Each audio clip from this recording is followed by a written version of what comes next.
ಇದು ಇಡೀ ರಾಜ್ಯವೇ ತಲೆ ತಗ್ಗಿಸುವಂತಹ ಸುದ್ದಿ. 18 ವರ್ಷದ ನಂತರ ಕಪ್ ತಗೊಂಡ್ವಿ ಅಂತ ಇಡೀ ವಿಶ್ವದಲ್ಲಿ ಮಾತನಾಡ್ತಾ ಇರುವಾಗ 18 ಗಂಟೆಗಳು ಕೂಡ ಆ ಒಂದು ಸಂಭ್ರಮಾಚರಣೆಯನ್ನ ಖುಷಿಯನ್ನ ಉಳಿಸ್ಕೊಳ್ಳೋ ಯೋಗ್ಯತೆನ ನಾವು ಇಟ್ಕೊಳ್ಳಿಲ್ಲ. ಕಾಲ್ ತುಳಿತಕ್ಕೆ 11 ಜನ ಸಾವನ್ನಪ್ಪಿದ್ರು. ಆರ್ಸಿಬಿ ಸಂಭ್ರಮಾಚರಣೆ ವೇಳೆ ಬಹಳ ದೊಡ್ಡ ದುರಂತ ಸಂಭವಿಸಿದೆ. ಇತಿಹಾಸದಲ್ಲಿ ಈ ಕಪ್ಪು ಚುಕ್ಕೆ ಹಂಗೆ ಉಳ್ಕೊಳ್ಳುತ್ತೆ. ಹಾಗಾದ್ರೆ ಇದನ್ನ ಹೊಣೆ ಯಾರು ಹೊತ್ಕೊಳ್ತಾರೆ? ಅಭಿಮಾನಿಗಳ ಅಂದಾಜು ಸರ್ಕಾರಕ್ಕೆ ಇರಲೇ ಇಲ್ವಾ? ಹಾಗಾದ್ರೆ ಇದನ್ನ ಯಾವ ಫೇಲ್ಯೂರ್ ಅಂತಾರೆ? ಈಗ ಭದ್ರತೆ ಬಗ್ಗೆ ಪೊಲೀಸರು ತಲೆ ಕೆಡಿಸ್ಕೊಳ್ಳಿಲ್ವಾ? ಅಥವಾ ಪೊಲೀಸರು ಹೇಳಿದ್ರು ಕೂಡ ಪೊಲೀಸರಿಗೆ ಕ್ಯಾರೆ ಅನ್ಲಿಲ್ವಾ ಆಡಳಿತದವರು? ಸ್ಟೇಡಿಯಂ ಬಳಿ ಅಭಿಮಾನಿಗಳ ಎಂಟ್ರಿಗೆ ಸೂಕ್ತ ವ್ಯವಸ್ಥೆಯನ್ನ ಮಾಡ್ಕೊಳ್ಳೋಕ್ಕೂ ಕೂಡ ಆಗ್ಲಿಲ್ವಾ? ನಿಮ್ಗೆ ಸೂಕ್ತ ವ್ಯವಸ್ಥೆಯನ್ನ ಕೈಗೊಳ್ಳದೆ ತಪ್ಪು ಮಾಡ್ತಾ ಲಕ್ಷ ಅಭಿಮಾನಿಗಳು ಸೇರಿದ್ದ ಬಗ್ಗೆ ಸರ್ಕಾರಕ್ಕೆ ಗೊತ್ತಿರ್ಲಿಲ್ವಾ? KSCA ಕಾರ್ಯಕ್ರಮ ಅದು ಅವರೇ ನೋಡ್ಕೋತಾರೆ ಅಂತ ಸರ್ಕಾರ ಕೈ ತೊಳ್ಕೊಬಿಡ್ತಾ? ಹಾಗಾದ್ರೆ ನೀವ್ ಯಾಕಿದ್ರಿ? ಯಾರು ಆಯೋಜನೆ ಮಾಡಿದ್ದು? ಬೇರೆಯವರು ಆಯೋಜನೆ ಮಾಡಿದ್ರೆ ಹಾಗಾದ್ರೆ ಇದು ಬೇರೆ ರಾಜ್ಯದಲ್ಲಿ ನಡೆದಿದ್ದ? ಸರ್ಕಾರ ನಿಮ್ದಿರೋರ್ದ ಅಥವಾ ಬೇರೆಯವ್ರದ? ಪಹಲ್ಗಾಮಲ್ಲಿ ಆದ ತಕ್ಷಣ ಇದು ಇಂಟೆಲಿಜೆನ್ಸ್ ಫೇಲ್ಯೂರ್ ಅಂತ ಬಾಯ್ ಬೊಬ್ಬೆ ಹೊಡ್ಕೊಂಡವ್ರು ಈಗ ಇದನ್ನ ಯಾವ ಫೇಲ್ಯೂರ್ ಅಂತಾರೆ?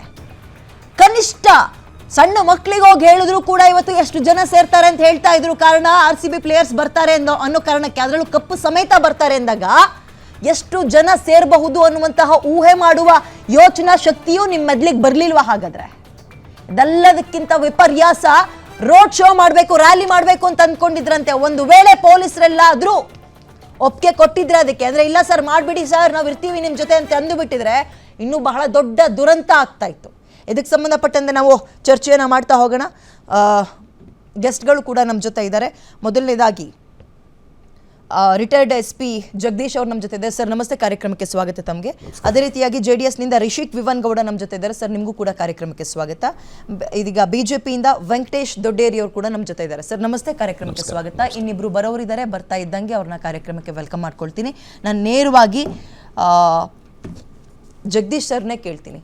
ಸರ್, ಈ ರೀತಿಯ ಘಟನೆಗಳನ್ನ ನೋಡಿದಾಗ ಸಹಜವಾಗಿ ಪ್ರಶ್ನೆ ಕೇಳೋದು ಪೊಲೀಸರು ಏನ್ ಮಾಡ್ತಾ ಇದ್ರು ಅಂತಾನೆ ಪ್ರಶ್ನೆ ಪೊಲೀಸರ ಮೇಲೆ ಬರುತ್ತೆ.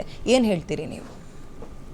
ಪೊಲೀಸರು ಮೇಡಮ್, ನನ್ನ ಅಭಿಪ್ರಾಯದ ಪ್ರಕಾರ ಸರ್ಕಾರ ಮತ್ತು ಸಾಮಾನ್ಯ ಪೊಲೀಸರ ಜೊತೆಗೆ ಎಲ್ಲೋ ಒಂದು ರೀತಿ ಸಮನ್ವಯತೆ ಬಗ್ಗೆ ಸಭೆ ಆಗಬೇಕಾಗಿತ್ತು ಅನಿಸುತ್ತೆ.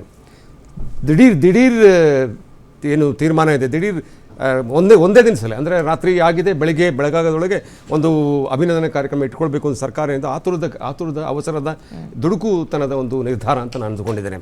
ಪೊಲೀಸರಿಗೆ ಒಂದು ಬ್ರೀತಿಂಗ್ ಟೈಮ್ ಬೇಕಾಗಿತ್ತು. ಎಕ್ಸ್ಪೆಕ್ಟ್ ಮಾಡಿದ್ದು ಐ ಥಿಂಕ್ ಒಂದು ಲಕ್ಷ, ಸರ್ಕಾರನೂ ಕೂಡ ಅಷ್ಟೊಂದು ಎಕ್ಸ್ಪೆಕ್ಟ್ ಮಾಡಿ ನಿರೀಕ್ಷೆ ಮಾಡಿತ್ತು ಇಲ್ಲ ಗೊತ್ತಿಲ್ಲ. ಆದರೆ ಸುಮಾರು 4 ಲಕ್ಷಕ್ಕೂ ಹೆಚ್ಚು ಜನ ಬಂದಿದ್ದಾರೆ ಅಂತ ಹೇಳ್ತಾರೆ. ಕೆಲವರು 5-6 ಲಕ್ಷ ಹೇಳ್ತಾರೆ. 3ರಿಂದ 4 ಲಕ್ಷ ಜನ ಬಂದರೆ ನಮಗೆ ಗೊತ್ತಿದೆ. KSCA ಸ್ಟೇಡಿಯಂ ಕೆಪಾಸಿಟಿ 35ರಿಂದ 45 ಸಾವಿರ, ಮ್ಯಾಕ್ಸಿಮಮ್ 45 ಸಾವಿರ ಅಲ್ಲಿ ಇಡಿಸ್ಬೋದು. 45 ಸಾವಿರ ಜನ ಇಡಿಸ್ದೇ ಅಂತ ಪ್ಲೇಸ್ಗೆ ಸುತ್ತಮುತ್ತ ಅಂದರೆ ಕಬ್ಬನ್ ಪಾರ್ಕ್ ಇರ್ಬೋದು, KR ಸರ್ಕಲ್ ಇರ್ಬೋದು, ವಿಧಾನಸೌಧ ರೋಡ್ ಇರ್ಬೋದು, ಇನ್ಫ್ಯಾಂಟ್ರಿ ರೋಡ್ ಇರ್ಬೋದು, ಅಥವಾ ರಾಜ್ಭವನ್ ರೋಡ್, ಎಲ್ಲ ರಸ್ತೆಗಳು ಕೂಡ ಕಿಕ್ಕಿರಿದೋಗ್ಬಿಟ್ಟಿತ್ತು. ಆಮೇಲೆ ಒಂದು ಈ KSCA ಸ್ಟೇಡಿಯಂ ಮ್ಯಾನೇಜ್ಮೆಂಟ್ ಕೂಡ ಎಲ್ಲೋ ಒಂದು ಕಡೆ ಅವರು ಕೂಡ ಸರಿಯಾದ ತೀರ್ಮಾನ ತೆಗೆದುಕೊಳ್ಳಿ. ಬೆಳಿಗ್ಗೆ ಟಿಕೆಟ್ ಇದೆ ಅಂತ ಹೇಳಿದರು, ಮತ್ತೆ ಮಧ್ಯಾಹ್ನ ಪಾಸ್ ಇದೆ ಅಂತ ಹೇಳಿದರು, ಟಿಕೆಟು ಪಾಸ್ ಎರಡೂ ಬೇಡ ಅಂತ ಹೇಳಿದರು. ಇದೆಲ್ಲ ಗೊಂದಲಕ್ಕೀಡಾದರು. ನಾನು ಬೆಳಿಗ್ಗೆ ಸುಮಾರು ಒಂದು 11 ಗಂಟೆಗೆ ಅಲ್ಲಿ ನೋಡಿದೆ. 11 ಗಂಟೆಗೆ ಆ ಒಂದು ಚಿನ್ನಸ್ವಾಮಿ ಸ್ಟೇಡಿಯಂ ಸುತ್ತಮುತ್ತ ಸಾಕಷ್ಟು ಜನಸಂದಣಿ ಇತ್ತು. 11 ಗಂಟೆಯಿಂದ ಸಾಯಂಕಾಲ 5 ಗಂಟೆವರೆಗೂ, 4 ಗಂಟೆ ಪುನಃ ಇನ್ನೊಂದು ಸರಿ ಅಲ್ಲಿ ಬಂದಾಗಲೂ ಕೂಡ 4 ಗಂಟೆ ಇನ್ನೂ ವೆಯ್ಟ್ ಮಾಡ್ತಾನೇ ಇದ್ದರು. ಇವರು ಬಂದ ಜನರನ್ನು ಅಟ್ಲೀಸ್ಟ್ ಮೊದಲೇ ಅವ್ರಿಗೆ ಒಳಗಡೆ ಬಿಟ್ಟಿದ್ರು ಕೂಡ ಎಷ್ಟೋ ಸಂಖ್ಯೆ ಕಡಿಮೆ ಆಗ್ತಿತ್ತು ಅನಿಸುತ್ತೆ. ಆದರೂ ಬಿಟ್ಟರೂ ಸಹ ಒಂದು ಹೊರಗಡೆ ಒಂದು KSCA ಸ್ಟೇಡಿಯಂ ಸುತ್ತಮುತ್ತ ಹೊರಗಡೆ LED ಸ್ಕ್ರೀನ್ ಹಾಕಿಬಿಟ್ಟು ಜನಗಳಿಗೆ ಅವಕಾಶ ಮಾಡಿಕೊಡ್ಬೋದು. ಇವೆಲ್ಲವೂ ಕೂಡ ಒಟ್ಟಾರೆ ಸರ್ಕಾರದ ಒಂದು ಆತುರದ ನಿರ್ಧಾರ ಅಂತ ನಾನು ಅಂದ್ಕೊಂಡಿದ್ದೇನೆ. ಭಾಳ ಅವಸರದ ನಿರ್ಧಾರ ಅಂದ್ಕೊಂಡಿದ್ದೇನೆ. ಸಿಸ್ಟಮ್ಯಾಟಿಕ್ ಒಂದು ಕ್ರಮಬದ್ಧವಾಗಿ ಮಾಡ್ಬೋದಿತ್ತು. ಬ್ಯಾಂಗ್ಳೂರು ಪೊಲೀಸರು ಸಮರ್ಥರಾಗಿ ಇದ್ದರು, ಆದರೆ ಅವರಿಗೆ ಅವಕಾಶ ದೊರಿಬೇಕಾಗಿತ್ತು ಅಂತ ನಾನು ಅನಿಸುತ್ತೆ. ಎಲ್ಲೋ ಒಂದು ಕಡೆ ಅರ್ಜೆಂಟಾಗಿ ಈ ಒಂದು ತೀರ್ಮಾನ ತೆಗೆದುಕೊಂಡಿದ್ದೆ ಕಷ್ಟ ಆಗಿದೆ. ಓಕೆ ಮಾತಾಡ್ತೀನಿ ಸರ್. ಈಗ ತಾನೇ ಕಾಂಗ್ರೆಸ್ನಿಂದ ದರ್ಶನ್ ಅವರು ಕೂಡ ಜಾಯ್ನ್ ಆಗಿದ್ದಾರೆ. ಸರ್ ನಿಮಗೂ ಕೂಡ ಕಾರ್ಯಕ್ರಮಕ್ಕೆ ಸ್ವಾಗತ. ನಿಮ್ಮದೇ ರಿಯಾಕ್ಷನ್ಗೆ ನಾನು ಮೊದಲನೇದಾಗಿ ನಿರೀಕ್ಷೆ ಮಾಡ್ತೀನಿ. ಈ ಒಂದು ಘಟನೆ ಆಗಬಾರ್ದಿತ್ತು. ಏನು ಇವತ್ತು ಮಡ್ದಿದ್ದಾರೆ, ಅವರ ಆತ್ಮಕ್ಕೆ ಶಾಂತಿಯನ್ನು ಕೋರ್ತಾ. ಭಾಳ ಮುಖ್ಯವಾಗಿ ನಾವು ಅನೇಕ ರಾಜಕೀಯವಾದಂಥ ಚರ್ಚೆಗಳು ಮತ್ತು ಸಾವಾದ ಮೇಲೆ ರಾಜಕೀಯ ಅನೇಕ ವಿರೋಧವಾದಂಥ ಒಂದು ವಿಚಾರಗಳು ಇವತ್ತು ಮುನ್ನೆಲೆಗೆ ಬರ್ತಾ ಇದೆ.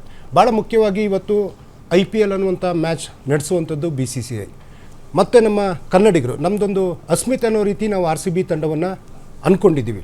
ಬಟ್ ಯಾರೂ ನಿರೀಕ್ಷೆ ಮಾಡಿರಲಿಲ್ಲ ಈ ಮಟ್ಟದ ಒಂದು ಕ್ರೌಡ್ ಬರ್ತದೆ ಅಂತೇಳಿ.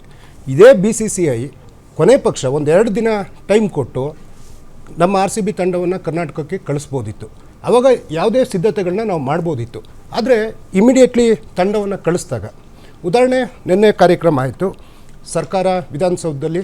ಸೊ BCCI ತಪ್ಪು ಇಲ್ಲಿ ಅಲ್ವಾ? ನಾನು ತಪ್ಪಂತ ಹೇಳ್ತಾ ಇಲ್ಲ. BCCI ನಿರ್ಧಾರ ಎಡವಟ್ಟಿನ ನಿರ್ಧಾರ ಅಲ್ವಾ? It is purely business.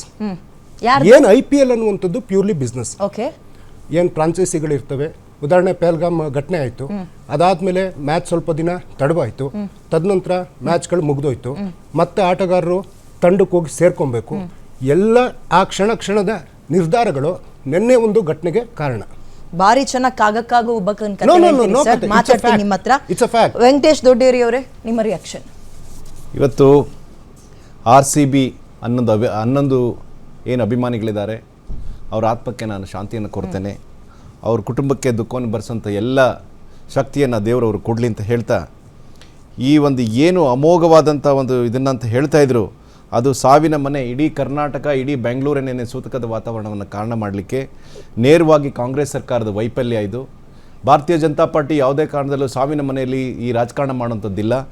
ಇವರು 4ನೇ ತಾರೀಕು 11:30 ಗಂಟೆಗೆ ಕ್ರಿಕೆಟ್ ನಾವು ಗೆದ್ದಂಥ ನಂತರದಲ್ಲಿ ಬೆಳಗ್ಗೆ 10 ಗಂಟೆಗೆ ಇವರು ಡಿಸಿಷನ್ ತಗೊಳ್ತಾರೆ, ನಾವು ಸನ್ಮಾನ ಮಾಡಬೇಕು ಅಂತ. ಇವರು ಸನ್ಮಾನ ಮಾಡಬೇಕಾಗಿದ್ರೆ ಚಿನ್ನಸ್ವಾಮಿ ಸ್ಟೇಡಿಯಮಲ್ಲಿ ಹೇಳಬೇಕಾಗಿತ್ತು ಜನಗಳಿಗೆ.